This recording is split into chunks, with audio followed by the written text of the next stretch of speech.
Баршаңызға сәлем. Сіздермен бірге Айкерім, менің каналыма қош келдіңіздер. Бүгін біз французша ет дайындайтын боламыз. Ол үшін тартылған етімізге алдымен дәмдеуіштер қосып аламыз. Барлығын жақсылап араластырамыз. Негізі көбінде етке ешкім қоса бермейді. Табаға салғаннан кейін үстінен қосады. Мен осылай болғанын жөн көремін. Сол кезде дәмді әрі сочный болып шығады.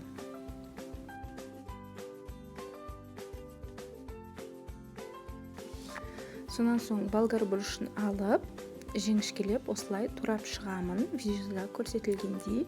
Негізінде бұл қосу міндетті емес, мен дәміне қарай дәмдірек болсын деп қосамын.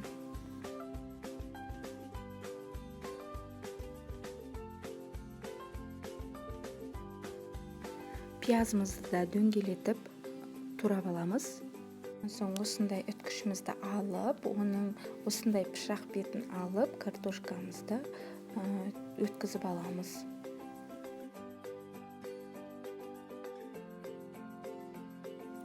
Міне менің картошкаларым осындай жіңішке болып шықты.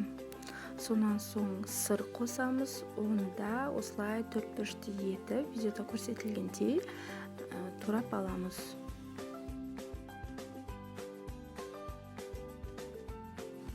Және табамызды алып, астын майлап, барлығын рет-ретмен салатын боламыз. Мен картошкадан бастадым. Осылай барлығын жақсылап салып, қатарынан қойып шығамын. Үстінен тұз саламын. Сонан соң майонез салып, майонезмен осылай ыңғайлы болсын деп кондитерлік пакетке салып алдым. Сонан соң осылай щетканың көмегімен жақсылап барлық жеріне жағып шықтым.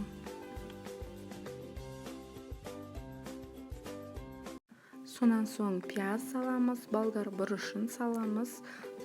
Сонан соң тартылған етімізді барлығын салып, жақсылап тегістеп шығамыз.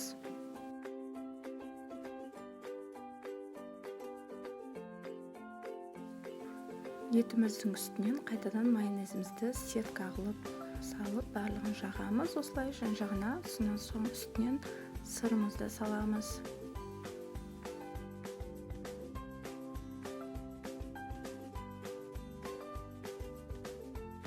Енді қайтадан жаңағы процесті қайталайтын боламыз. Картошка, пияз, болгар бұрышы деген сияқты. Сосын үстінен ет саламыз.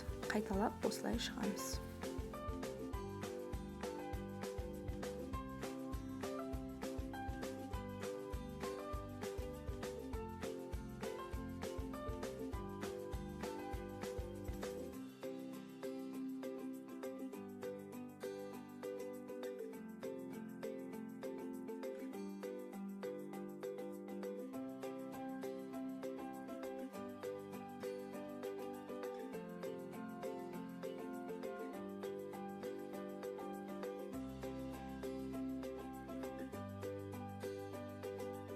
Міне мен барлық слойды жасап шықтым. Барлық қатарын енді үстінен осындай помидорларымызды саламыз.